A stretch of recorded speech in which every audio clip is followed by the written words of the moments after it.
साधारण जन्म हमें सामाजिक ढांचे में बांधता है। आत्मा से जन्म लेने वाला इन सीमाओं को पार कर हवा की तरह स्वतंत्र हो जाता है। इसीलिए यीशु कहते हैं, जो आत्मा से जन्मा है वह ऐसा ही है। 2. निकोदेमस के ज्ञान का बंधन। निकोदेमस एक फरीसी और यहूदियों का नेता था।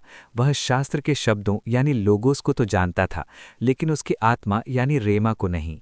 परंपरा जैसे ऐसा ही करना चाहिए जैसे कठोर नियम, सामाजिक अहंकार, हम श्रेष्ठ हैं की भावना, इन बातों ने निकोदेमस की आंतरिक आंखों को बंद कर दिया था।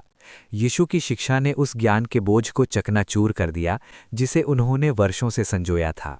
3. हवा का स्वभाव, एक रहस्यमय अधिकार। हवा कहाँ से आती है और कहाँ जाती है यह कोई नहीं जानता, लेकिन उसका प्रभाव भूमि और जल पर स्पष्ट दिखता है। वैसे ही जो पवित्र आत्मा द्वारा निर्देशित होता है वह दुनिया के नियमों से बंधा नहीं होता। उसके कार्य ईश्वर की सीधी प्रेरणा से होते हैं। जैसा कि मैंने कहा, जो हवा का रुख यानी ईश्वर के कार्यों को जानता है वह समुद्र की लहरों को नियंत्रित करने की शक्ति पाता है। 4. यीशु के प्रति वह विस्मय। जिस सत्य को निकोदेमस जीवन भर खोजते रहे थे वह एक बढ़ई के पुत्र यानी यीशु के पास इतनी स्पष्टता से देखकर वे दंग रह गए।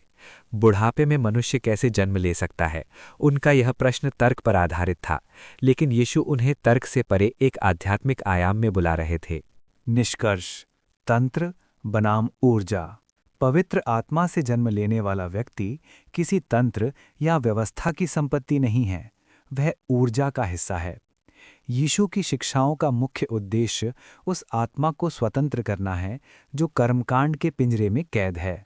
जिस क्षण निकोदीनोस की आंखें खुलीं, वह क्षण मानवीय बुद्धि का ईश्वरीय परम ज्ञान के सामने नतमस्तक होने का क्षण था। मेरे लेखन का यह दार्शनिक दृष्टिकोण अत्यंत महत्वपूर्ण है।